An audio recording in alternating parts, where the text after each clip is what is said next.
La posture d'un homme défait, marqué par des traces de combat et en veste militaire sans doute usurpée. Même dans la mort, il demeure à peine méconnaissable.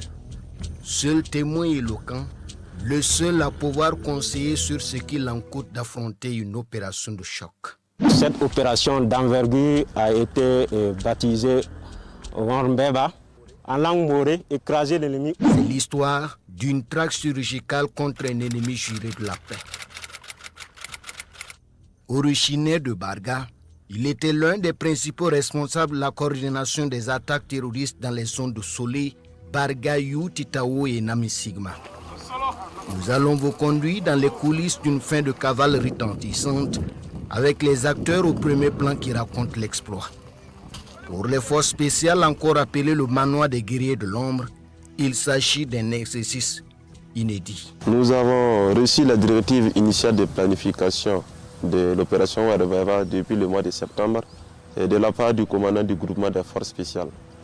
Et depuis là, nous nous sommes attelés à la préparation de la dite mission. Sur le renseignement précis, la planification est faite, les unités sont déployées. Nous sommes en début novembre 2025. Dans la directive initiale de planification, on a reçu pour mission de démanteler toutes les bases terroristes qui sont entre Ouéguia, Tiou, Kombri, Ban. C'est la traque du leader terroriste et ses hommes qui s'engagent. L'opération a consisté à une frappe chirurgicale de certaines bases terroristes sur des renseignements très précis et ensuite une reconnaissance offensive des unités opérationnelles dans la zone. Le 12e régiment d'infanterie commando, le 14e BIR, le bataillon d'artillerie de campagne et d'intervention rapide battent la cadence. Le commando Gambo des forces spéciales tient la tête. Dans la matinée du 13, aux environs de 10h30, nous avons pu localiser avec exactitude la présence du chef terroriste Tal Bourema dans la localité de Sim. Alors nous avons planifié et lancé l'assaut. Il avait fait des aménagements pour essayer de se barricader, de défendre sa zone, notamment avec l'utilisation des drones de surveillance, des drones kamikazes. Et il avait piégé pas mal de voies d'accès à sa position. Il y a eu d'intenses combats. Il y a eu des échanges, des combats intenses. Mais par la grâce de Dieu, nous sommes parvenus à sortir victorieux de ces combats.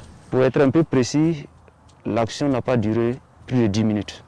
En 10 minutes, les commandos avaient pris l'ascendant, neutralisé Tal Bourema, ses gardes rapprochés et un bon nombre de gardes qui étaient présents sur le site. Un exploit apprécié par le commandement qui, après recoupement, confirme la mort du chef terroriste, longtemps fiché par le Conseil national de sécurité d'État. Cet après-midi, le commandant du groupement des forces spéciales porte la nouvelle aux hommes. Pendant que vous étiez en train de manœuvrer, le service de renseignement nous confirme effectivement que c'est un important cadre terroriste. Et pour cela, bravo, félicitations les gars, vous méritez amplement des applaudissements. Et on y va pour un croutier, nous sommes le manoir des guerriers. Plutôt qu'une simple bonne nouvelle, c'est une victoire stratégique contre un sanguinaire. Un cadre terroriste qui occupait jusque-là la fonction de chef de groupe opérationnel dans la zone d'Engané, relevant de la commune de Titao. Les cibles de haute valeur sont souvent des proies qui intéressent bien les forces spéciales parce qu'en les éliminant, ça a un coût important sur les activités terroristes dans ce sens que celui qui est censé coordonner, trouver les moyens, donner les ordres pour que les populations ou les FDS puissent être attaqués, il n'est plus là.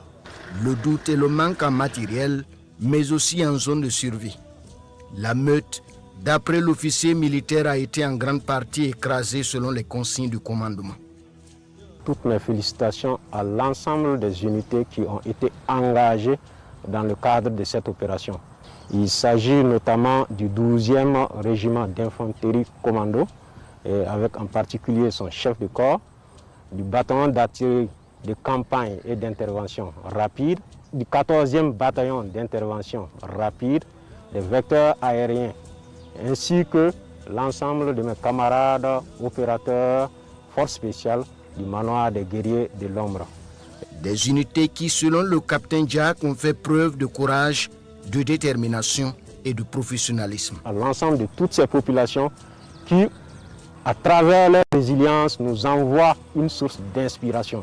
Leur résilience est une source de motivation pour nous combattants. Je les tiens à les rassurer. Coûte que coûte, vaille que vaille, la paix reviendra bel et bien au Burkina Faso. Du reste, rien de grand ne s'obtient dans la facilité, martèle le commando et patron des forces spéciales, pour qui il vaut mieux mourir dans l'honneur et la dignité plutôt que de vivre lamentablement dans un déshonneur humiliant. Et c'est bien le sentiment qui renforce la conviction et le dynamisme de tous les commandos engagés dans la reconquête du territoire national.